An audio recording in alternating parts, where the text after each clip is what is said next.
guess the first day back out there, how did everything go? Did it feel about like you thought it would? What was the experience like today?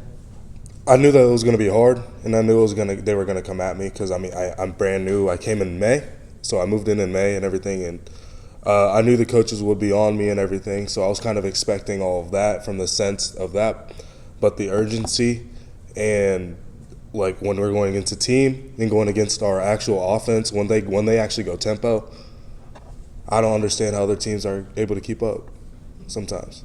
Patrick. And then what's this summer been like for you? Does it feel like it went by really fast? You're there 2 months, now you're at your first practice. I feel like the summer went by quickly, and kind of what did you feel like the biggest thing you did over the summer? I think towards the beginning, it was going really quick, or it started out slow, then it went really quick, and then the last like 2 weeks, they started being a lot slower because it wasn't like we didn't do as much because our coaches weren't in town and we weren't allowed to have them, but we still got like work in by ourselves and stuff like that. So it was a lot slower and a lot more self-paced and just more focused on working on little things like your footwork, hands, your speed and stuff like that, and lifting. But like from transitioning into that, like it was completely different just having them back. So Caleb and then Adam.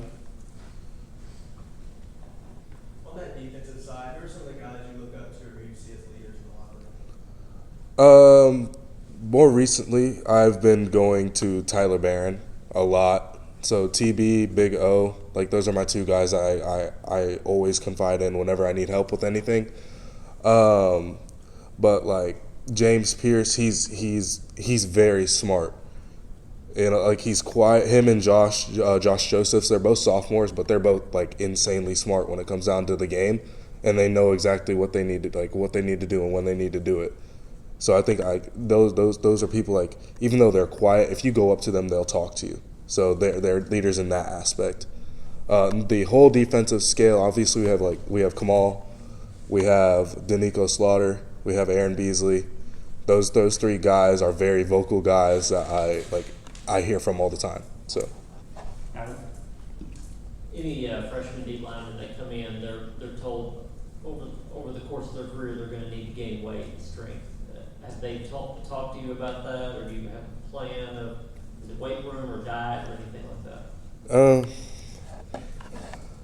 I think so. I mean, I'm underweight right now. It's not hard to see it, and I'm not gonna shy away from it. I know I'm underweight, but I know I'm gonna do all I can to be able to get to the weight that I need to be able to play. So. Do you know what weight? Is there a target weight? For me personally, it's got to be in between the 230s to 245. That's where I'm going to want to be at, just so I can keep they make sure they want me to keep my speed, but they also want to make sure that I have enough body mass and everything to be able to have power to come with it. Anything else? Austin and Vince. In that same world, like Caleb, I think showed me like 206 and got the upper 220s or low 230s, early in the spring. Like, what did you kind of show up at, and what are you currently at? I've been fluctuating. So I showed up at 217 or 216, 217, somewhere around there. I got up to 220. I think like midday I was starting to, I weighed 3 times a day. I got up to 227, and then I keep fluctuating back and forth between the 220s and 225 to 220 right now. So. Vince. Love to hear your early impressions of Coach Garner and Coach Eckler. I'll start off with Eck. Coach Eck is one of the funniest people I know. Whether it's through meetings, he's very helpful. And for me, when he teaches me something, it clicks just like that, because he knows that I learn things. I can learn things through visual, but I'm a very mental learner. So once I see, I can see something and hear something, and I can impact and put that into my game, as long as I got to get a few reps at it first, obviously. But Coach Eck has a very different way of teaching us, and I really enjoy being around Coach Gardner. Now, I love Coach G.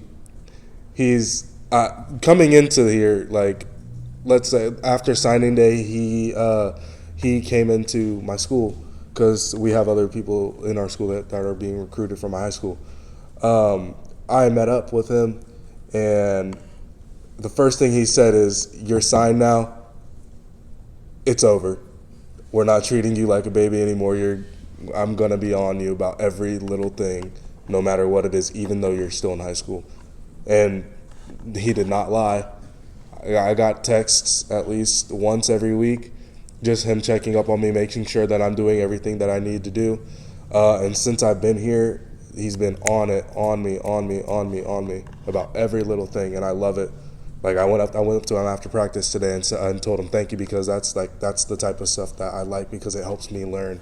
And I think sometimes it looks as if it gets under my skin a little bit, but in reality, in my head, I'm like processing it, and I genuinely like being taught that way. I like being yelled at. It's weird, but I really do like. I enjoy it. We'll do a couple more. We'll do Rick, and then we'll finish with Ryan. Chandavian, just wanted to ask about your experience at the NFL draft, just kind of what that was like, who you got to meet, and then maybe if that's a motivating experience as you into your career here at Tennessee. Ooh, so that was on April 27th, yeah. The NFL draft was cool. So like, beginning of it, I drove to the Chiefs Stadium, and we met up with the people that took us, and they took the 12 best athletes in our state, or in the city of Kansas City, because the draft was where I'm from, and they took us over to the draft. What they had is they had half of us go to the back, and like on the TV, when you see them getting their hats handed to them of the team that they got drafted to, if they were invited to be at the draft in Kansas City, then they had those guys handing out the hats to those that were drafted. For the rest of us, they waited and they took us up for the Seahawks. I think it was pick 20, Jackson Smith and Jigba, and what was really cool about that was I got to meet Jackson for one. I got to meet the NFL commissioner and everything too. But I got to meet Jackson. I look at Instagram that night. So what happened? I requested for verification on Instagram before I got my verification. I didn't notice until I got on there, but I checked. My brother was hanging out with Jackson Smith and Jigba the night before, which was a really good experience for me, because I was like, oh wait, now I have another connection. I have another connection, and it's gonna help lead me to where I want to be at in my future. Ryan, last question.